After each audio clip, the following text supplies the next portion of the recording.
Top quality और consistent performance के लिए सिर्फ सिल्वर पंप नाम याद रखना। मजीद ब्रिगेड का आत्मघाती हमला बताया जा रहा है। ये पहले सेना की बसों पर फायरिंग की गई है, जो इस वक्त जानकारी मिल रही है।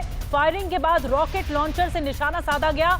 आईडी से भरी कार से बस में टक्कर हुई और फिर ब्लास्ट हुआ। ये बताया जा रहा है, ये सीक्वेंस बताया जा रहा है इस हमले का। लेकिन बस की हालत देखकर आप समझ सकते हैं कि कितना भयंकर ये हमला हुआ होगा। मस्जिद ब्रिगेड जो है, आत्मघाती हमला किया गया बीएलए की जो मस्जिद ब्रिगेड है उसके जरिए। गुलाम, इसकी जानकारी मिल रही है कि मस्जिद ब्रिगेड ने आत्मघाती हमला किया, लेकिन पहले सेना की बसों पर फायरिंग की गई और फायरिंग के बाद रॉकेट लॉन्चर से निशाना साधा गया। ये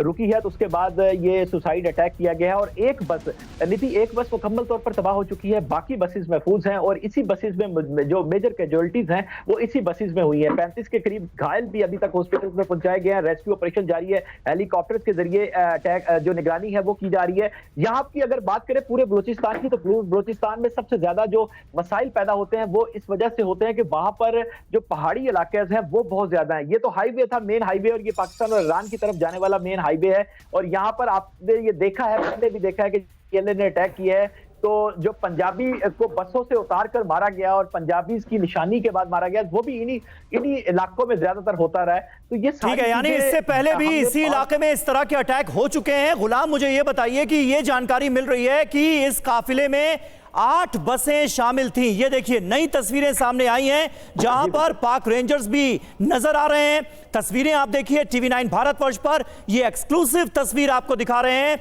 जिस बस पर घात लगाकर हमला किया गया। 90 जवानों को, तकरीबन 90 जवानों को मौत के घाट उतार दिया गया। ये वहां की तस्वीरें इस वक्त आपके सामने हैं। ये एक्सक्लूसिव तस्वीरें उसी इलाके की आप देख रहे हैं जहां पर बीएलए का बहुत बड़ा हमला हुआ है। पाकिस्तानी सेना पर इस बड़े हमले की जिम्मेदारी बीएलए ने ली है और दावा किया है कि 90 पाकिस्तानी सेना के जवानों को मौत के घाट उतार दिया गया है। गुलाम, जरा बताइए क्या जानकारी मिल रही है, क्योंकि खबर यह भी सामने आ रही है कि कुल 8 बसें इस काफिले में मौजूद थीं। क्या ये सभी बसें पाकिस्तानी जवानों से भरी हुई थी? जी बिल्कुल, ये पाकिस्तान सिक्योरिटी फोर्सेस का कॉन्वॉय था जो हमारे तक इनिशियल इंफॉर्मेशन में अटैक हुआ है। इसमें मुकम्मल तौर पर तबाह हुई है, डैमेज हुई है। बाकी बसें हालांकि महफूज रही हैं और इसमें जैसे कि मैंने बताया कि जो लोकल रिपोर्टर्स हैं, जो लोकल पत्रकारों से हमारी बात हुई है जो कि वहां पे स्पॉट पे पहुंचे हैं, उनके मुताबिक 35 लोग यहां से घायल मुख्तलिफ एम्बुलेंसेज के जरिए पहुंचाए गए हैं। 5 डेड बॉडीज भी निकाली गई हैं।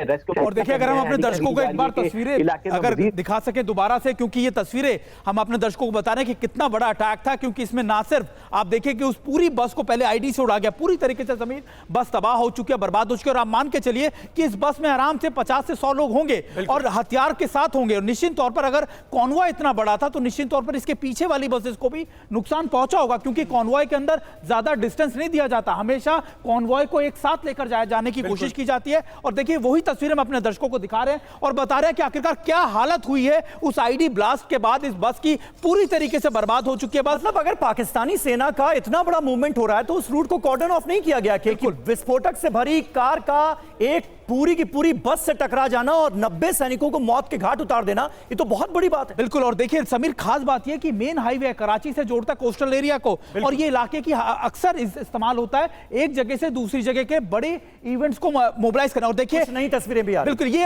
अटैक के बाद की तस्वीरें हैं समीर। देखिए, आपको नजर आ जाएगा कि पाकिस्तान आर्मी के सोल्जर्स वहां खड़े हुए हैं, लगातार यहां पर अटैक किया गया और उसके बाद वहां से निकल गए। एक बस पूरी तरीके से तबाह हो चुकी है और वहां पर मौजूदगी मेरे को जो सबसे ज्यादा सस्पिशियस लग रही है समीर, कि देखिए 8 बसेस के अंदर सोल्जर्स होंगे निश्चित तौर पर। अगर एक बस को अटैक किया तो बाकी सोल्जर्स ने रिटेलिएट क्यों नहीं किया, आखिरकार जवाबी कार्रवाई क्यों नहीं की गई? तो ये एक सवाल है खासतौर पर पाकिस्तान। ये बहुत बड़ा सवाल है। गुलाम अब्बास से भी आप यही सवाल पूछ रहे थे और जवाब लेने की कोशिश कर रहे थे। अपने आप में ये एक बहुत बड़ा सवाल है क्योंकि 8 बसें इस काफिले में मौजूद थी। पाकिस्तानी सिक्योरिटी फोर्सेस के जवानों से भरी ये बसेस जो हैं, बहुत बड़ा मूवमेंट हो रहा था पाकिस्तान की सिक्योरिटी फोर्सेस के जवानों का, और उसमें एक बस को निशाना बनाया गया है, लेकिन 7 बसें तो ऐसी थीं जिसमें सिक्योरिटी फोर्सेस के जवान मौजूद थे। तो क्या उनकी तरफ से कोई रिटेलिएशन नहीं हुआ है? गुलाम, इस सवाल का जवाब क्या आप दे सकते हैं?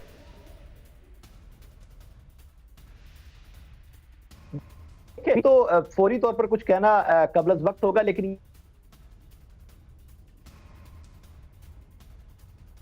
ये बात क्योंकि ये पहाड़ी इलाके हैं बलूचिस्तान के, और उसके बाद सुसाइड अटैक हो जाना, सुसाइड अटैक का मतलब भी ये था कि वो अपने आप को उड़ाने आया था। लेकिन मैं आपको ये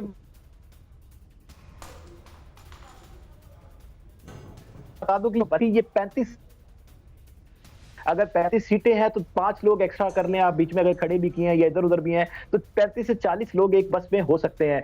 और मुझे लगता है गुलाम आपके ऑडियो में प्रॉब्लम आ रही है, आप जरा कॉल को डिस्कनेक्ट कर दीजिए। नेटवर्क इशू है, कॉल को डिस्कनेक्ट कर दीजिए, क्योंकि 15-15 सेकंड के लिए आपका ऑडियो रुक जा रहा है जब आप बोल रहे हैं। हम आपको दोबारा जोड़ने की कोशिश करेंगे, आपसे दोबारा संपर्क करेंगे।